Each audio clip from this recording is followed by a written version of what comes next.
And it's also interesting, like a lot of these chains are saying exactly the same thing. Like we're the fastest, we're the most scalable, we're the most secure. And I'd wonder, like from your side too. I know you look at it like, how much liquidity is there on that chain, what's available to us because you're a DeFi product. But like, how do you look at security when you look at these chains? And I guess also when you look at your own product, I noticed I think you have Hacken on your bottom corner of your app. I'd be curious how you look at security. Sure. So I mean, there's risk everywhere in crypto, right? It's a minefield, right? So you've got there's technical risk, in case of like, we're talking about a smart contract having some sort of an exploit that's available. There's like economic risk, just like a poorly designed, economic system or something, right? That lends itself out to exploits. There's outright, scams and phishing and stuff that people are trying to steal your seed phrase or your private keys. There's rug pulls, team risk, right?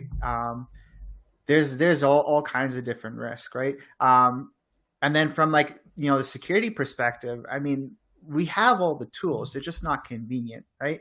You can go and, set up a cold storage wallet and, you could, be really sort of like careful about your OPSEC and stuff like that. But it's too much for most people, right? One thing I do really, everyone that I know, I do push them to get a hardware wallet. I mean, that's sort of like pretty straightforward, like sort of a base thing that you need to do there. But a lot of people, they'll just have, thousands or tens of thousands, $100,000 in, Binance or something, right? With like no 2FA. Right. They're just like, whatevs, YOLO. Like, so yeah, it's, obviously, yeah, security is a big concern, across many, many levels still. But I think the big challenge is just getting people to actually adopt security best practices. I mean, it's hard enough. I try to get my mom to use a password manager, like, that's like mission impossible. Like, yeah, right. Or just like the same email address. Like, people don't realize, like, even if you had like a hex, password that's 50 characters long, but you're still using the same email address for everything. Like there's one piece that's always the same. It's like, well, what if for every single login, you can have a different email address? Yeah. Right. And it's like, or just not give someone access because you're using, like a browser extension that only you have a passphrase to or something. It's like people need to be kind of unwound, like you're saying, from this world where normally they just have money in a bank and that bank keeps it safe and the government backs it up to a certain, extent. It's like, that's not the case out here. It's still kind of this wild, wild west of like the market is being developed in its infancy. And, if you forget this 12-word thing, or you didn't save it the correct way, or you left it on Binance and then, you realize like, oh, I live in a country where that's no longer allowed. Suddenly it's gone.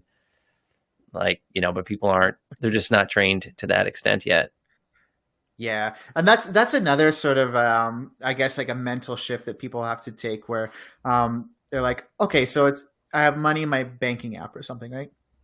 But now like especially if you're holding your own keys, you're responsible, right?